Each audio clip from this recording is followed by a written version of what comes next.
It was a horrible situation. I was in the worst shape of my life, passing out, shitting on myself, peeing blood.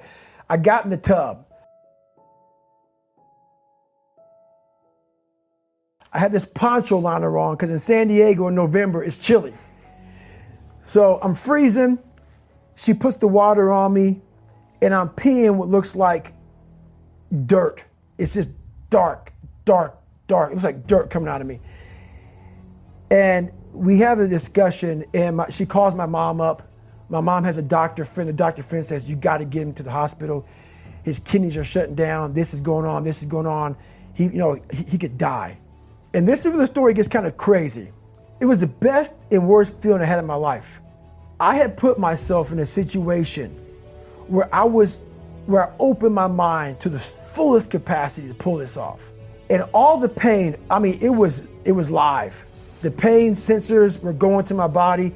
I'm in this tub in the fetal position. The water's coming down on me. And I'm just sitting there, just jackhammering. Hot water hit me. I'm jackhammering, peeing Coca-Cola out of me. I'm like, God, dog, I'm just.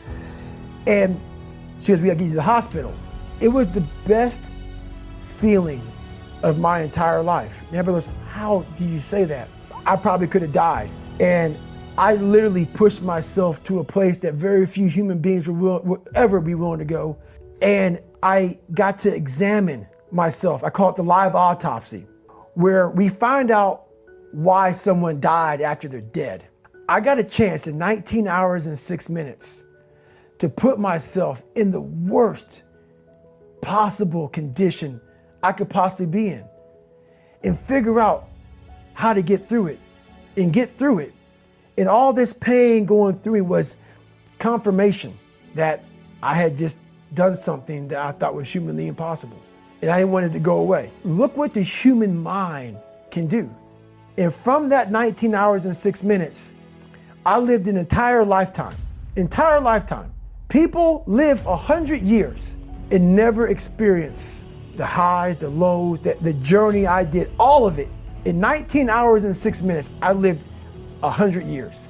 And I try hard to put it in the book, but no one will ever be able to really understand what that was about. And I was like, if I die here today, I'm fine with that. I don't really like those words.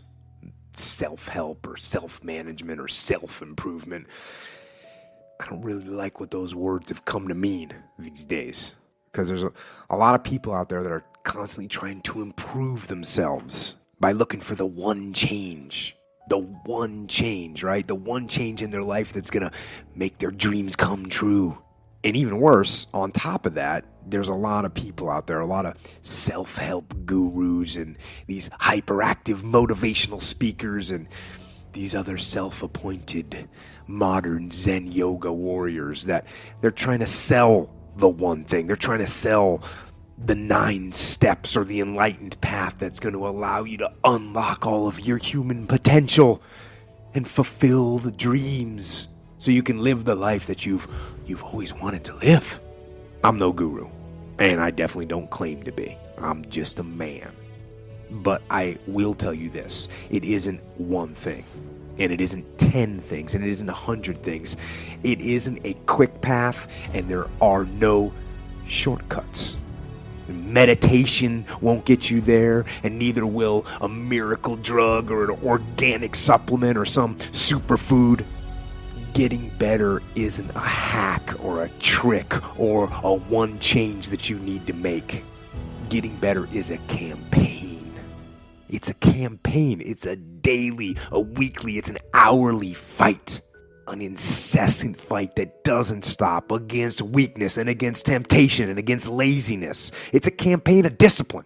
It's a campaign of hard work and dedication. It's waking up early and going to bed late and grinding out every second in between. Every single day. So, you want to get better? You want to self-improve? Stop looking for a shortcut and go find your alarm clock. And find your discipline. And find your guts and your passion and your drive and find your will. And then you will find your freedom. Everybody has dreams, and and as much as you want to be able to listen a little bit, because somebody's going to give you a gem, but nobody knows but you. You can't get advice on what you should do with your life, right? Nobody knows what you are. Like even sometimes you don't really even know what you are. You got to take your shot. And it's like, as much as you want people to agree and you want the people around you to be supporting your dreams and all, it's not going to be like that all the time. You got to do it alone. And people will help you, and when you get the ball rolling, people will jump on. But if you don't believe, nobody else is going to believe. People come along because your belief is so insane, that your belief is so strong, that makes people be like, yo, this crazy asshole.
Following your dreams is a lonely, solitary, scary, dangerous pursuit.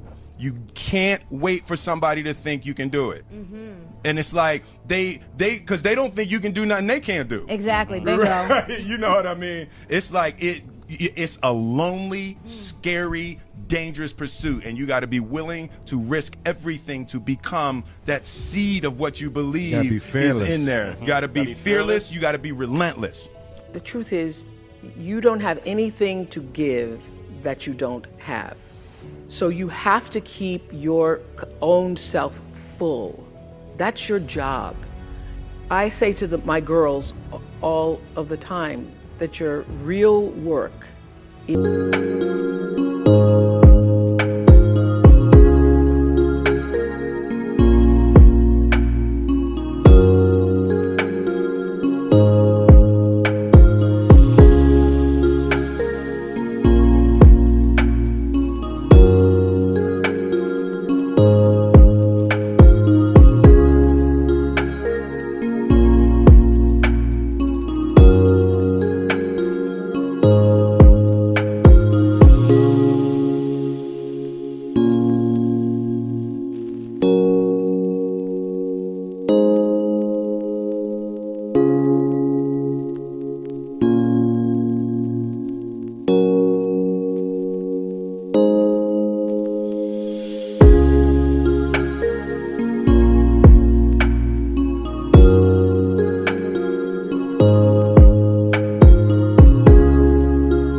is to figure out where your power base is and to work on the alignment of your personality, your gifts that you have to give, with the real reason why you're here. That's the number one thing you have to do, is to work on yourself and to fill yourself up and keep your cup full. Keep yourself full. Now, I used to be afraid of that. I used to be afraid, particularly from people who say, oh, she's so full of herself. She's so full of herself. And now I embrace it. I consider it a compliment that I am full of myself.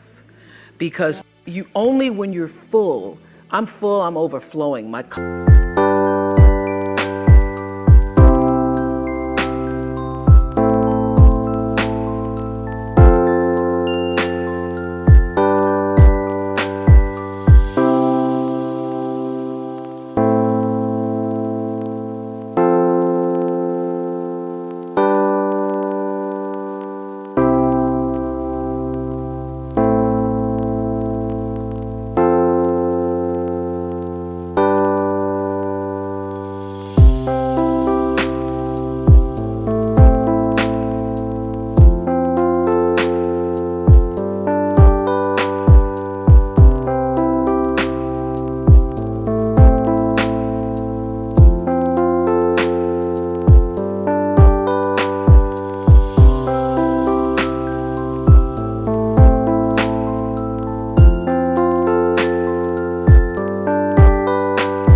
over.